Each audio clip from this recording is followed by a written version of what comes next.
Today I'm talking with Juliana Stachurski.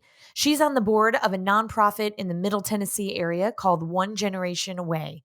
They're on a mission to wipe hunger off the face of America, one bag of groceries at a time. So you get all this food that comes in. It doesn't seem like, like 20 cars or 100 cars. I mean, your photos, it looks like thousands of cars. How many people are you serving every Saturday? We're in a funny time right now. And I can say with confidence, since the middle of March, the need has absolutely skyrocketed. To put that in Of perspective, course. last year we did 2.5 million pounds of food total. Okay. Total. In In all the of first 2019. in all of 2019. Okay.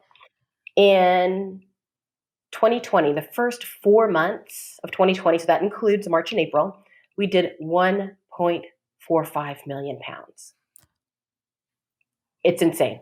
It's absolutely I'm insane. doing some quick math here, and anyone who knows me knows that quick math in my head is not a skill set that I possess, but that seems like a lot. That seems like a It's a lot of lot. It's food. a lot. It's a lot. To put that into perspective, we work very closely with Franklin Special School District, with their counselors. When we know that there's a family in need, we're happy to supply food. We frequently will get calls for emergency food boxes, emergency outreach, and it's like a banana box size, so it's about 35 pounds of food.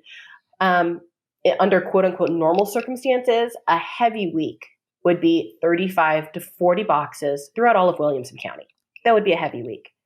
Since And now the shutdown, we are moving over 400 boxes a week.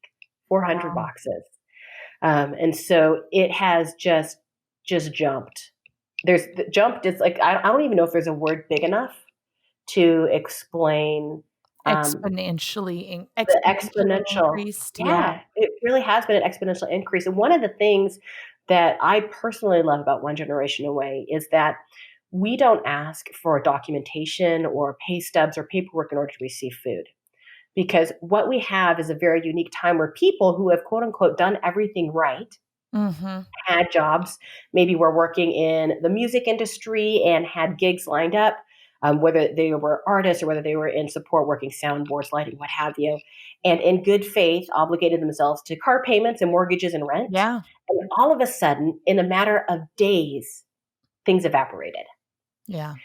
I And know several of those people. It just gone, just like that, yeah, with no turnaround in sight. It's just, mm-mm.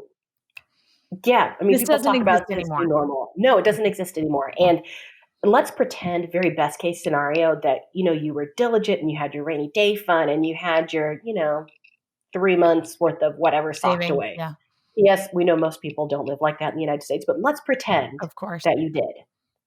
We're almost through that 3 months. Yeah, And if you aren't in a position to just pop back in, you are making some really tough decisions. And the idea that people in the United States have to make tough decisions when it comes to food isn't anything new for us. We see this every day at our organization.